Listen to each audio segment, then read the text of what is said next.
حضرت اگر بات کی جائے حسنین کریمین رضی اللہ عنہم کے ذکر کی تو سید اعلیٰ حضرت نے ان کا ذکر کس انداز سے کیا؟ سبحان اللہ. آپ کی کتابیں جب بندہ پڑھتا ہے تو جگہ جگہ پہ حسنین کریمین ٹھیک ہے ان کا ذکر ملتا ہے.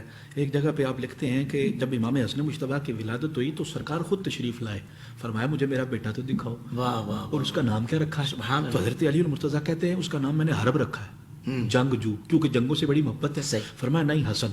جب امام حسین کی ولادت ہوئی پھر سرکار آئے, فرمایا مجھے میرا بیٹا دکھاؤ, نام کیا رکھا ہے؟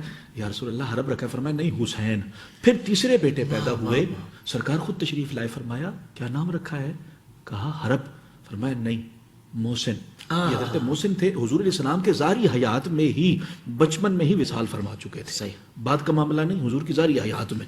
ٹھیک ہے. اچھا بہرحال حسنین کریمین کا نام جو ہے نا, آپ نے حضرت علی سے فرمایا کہ میں نے ان کا نام جو رکھا ہے حسن حسین اور محسن, یہ حضرت ہارون کے بیٹوں کے ناموں پہ رکھا ہے. واہ واہ واہ. اب یہاں پہ اعلیٰ حضرت نے بڑی خوبصورت بات لکھی ہے, میں آپ کے وساطت سے اپنے سامعین کو بتانا چاہتا ہوں. اعلیٰ حضرت لکھتے ہیں کہ حضرت علی المرتضیٰ کو اس سے تنبیہ ہوئی اور خبر ہوئی کہ اپنے بچوں کے نام اخیار پہ رکھنے چاہیے, یعنی نیک لوگوں کے ناموں پہ رکھنے چاہیے. اعلیٰ حضرت فرماتے یہی وجہ ہے کہ اس کے بعد جو بچے پیدا ہوئے تو حضرت علی نے ایک بیٹے کا نام ابو بکر رکھا فاروق اعظم کے, حضرت سیدنا صدیق اکبر کے نام پہ دوسرے بیٹے کا نام عمر رکھا فاروق اعظم کی نسبت سے, اور تیسرے بیٹے کا نام عثمان رکھا حضرت عثمان غنیم کی نسبت سے. واہ واہ واہ واہ. یہ وجہ ہے, یہ وجہ ہے, یہ وجہ ہے جو اعلیٰ حضرت نے لکھی ہے. کمال ہو گیا, کمال ہو گیا. سبحان. دیکھیں یہ اعتراض بھی اٹھ گیا کہ معاذ اللہ اگر خلفائے ثلاثہ سے نفرت تھی تو ان کے ناموں پہ اپنے بچوں کے نام کیوں رکھ رہے ہیں؟ نام اس لیے رکھ رہے ہیں کہ میں پکاروں گا اپنے بیٹے کو یاد ابو بکر کی آ جائے گی, پکاروں گا اپنے بیٹے عمر کو یاد فاروق اعظم کی آ جائے گی, پکاروں گا اپنے بیٹے عثمان کو اور یاد دماد مصطفیٰ حضرت عثمان غنی کی آ جائے گی. واہ واہ واہ. سبحان اللہ. سبحان. اچھا آپ ایک جگہ پہ حدیث پاک لکھتے ہیں کہ نبی کریم علیہ السلام سے پوچھا گیا ایو اہل بیتک احب الیک, یا رسول اللہ اہل بیت میں سے, اہل بیت سارے ہی آپ کو محبوب ہیں لیکن ان میں سے سب سے زیادہ آپ کو محبوب کون ہے؟ قال الحسن والحسین. فرمایا ایک سبحان حسن اللہ. ایک سبحان حسین ہے. سبحان اللہ. سبحان اللہ. نبی کریم علیہ السلام کو یہ سب سے زیادہ محبوب ہے. لیکن جہاں پہ معاملہ افضلیت کا ہے تو فرمایا امام حسن امام حسین سے زیادہ افضل ہے, افضلیت فضیلت ان کی زیادہ ہے. صحیح. اس کی وجہ بھی آپ نے لکھی حدیث پاک, فرمایا کہ حضور نے فرمایا حسن میرا ہے حسین علی کا ہے.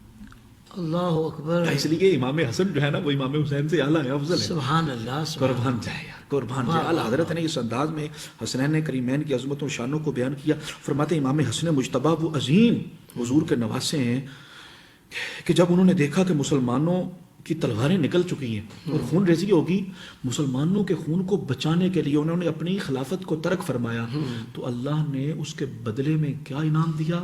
فرمایا امام حسن اور ان کی اولاد میں غوثیت عظمیٰ کو رکھ دیا, اللہ اکبر, قطبیت کبریٰ کو رکھ دیا. سبحان اللہ. اعلیٰ حضرت فرماتے ہیں یہی وجہ ہے سب سے پہلے قطب اکبر امام حسن مجتبیٰ ہیں, سبحان اللہ. اور درمیان میں غوث اعظم ہے, سبحان اور آخر میں جو قطب اکبر ہوں گے وہ حضرت سیدنا امام مہدی ہوں گے. کیا بات ہے. غوث پاک بھی امام حسن کی اولاد میں سے حسنی سید ہیں, اور امام مہدی جو ابھی پیدا ہوں گے ٹھیک ہے وہ بھی امام حسن کی اولاد میں سے ہوں گے, حسنی سید ہوں گے. واہ واہ واہ واہ. سبحان اللہ. سبحان اللہ. بہت خوب. اچھا اب امام حسین رضی اللہ تعالیٰ عنہ کے والے سے کسی نے پوچھا کہ حضرت یہ بتائیں کہ اہل سنت جو ہے وہ عشرہ محرم میں ان کو غم کرنا چاہیے, رونا چاہیے؟ فرمایا دیکھو اہل سنت کا جو ایمان کا دار و مدار ہے نا وہ محبت مصطفیٰ پہ ہے, کیونکہ سرکار نے فرمایا لا یؤمن احدکم حتی یکون احب الیہ من والدہ وولدہ والناس اجمعین. کائنات کی ہر شے سے بڑھ کے جب سرکار سے محبت نہ کی جائے بندہ مومن نہیں ہو سکتا. تو فرماتے ہیں جو محب ہوتا ہے اس کو تو محبوب کی ہر شے ہی عزیز ہوتی ہے, بلکہ گلی کا کتا بھی بڑا پیارا لگتا ہے. مولا روم فرماتے ہیں نا کہ وہ مجنوں کسی نے دیکھا وہ کتے کو چوم رہا تھا, وہ یہ ناپاک گندا جانور ہے. کہا یہ لیلا کی گلی کا کتا ہے. کہا یہ تو دنیا دار ہیں لیکن سچے محب ہیں, تو وہ اپنا محبوب اگرچہ ان کا تھوڑا سا حسین ہوگا لیکن وہ حسن بھی تو فانی ہے نا, لیکن اس حسن کے ساتھ ساتھ ان میں ہزاروں عیب ہیں, لیکن فرماتے ہیں ہمارے محبوب کو تو اللہ نے سارے کمالات عطا فرمائے, ساری خوبیاں عطا فرمائی ہیں. تو جو ان کے نواسے ہیں ان کے جگر پارا ہیں امام حسین, فرمایا یہ بتاؤ وہ کون سا سنی ہے جس کے دل میں واقعہ کربلا کا غم نہیں, لیکن فرماتے ہیں ساتھ ہی فرماتے شریعت نے ہمیں مصیبت میں صبر کرنے کی تلقین کی ہے. واہ واہ صبر کرے. واہ. اور فرمایا جس کو غم نہیں اور وہ جھوٹا موٹا ہو رہا ہے غم کر رہا ہے وہ تو ریا کر رہا ہے, اور اگر جان بوجھ کے کرے تو وہ اللہ کی رضا کے خلاف کر رہا ہے. صحیح. ہاں فرماتے جس کو غم نہیں نا وہ غم نہ ہونے کا غم کرے کہ مجھے غم نہیں. اللہ اکبر. کیوں کہتے اس لیے کہ اس کی محبت ناقص ہے, اور جس کی محبت ناقص ہے اس کا ایمان ناقص ہے.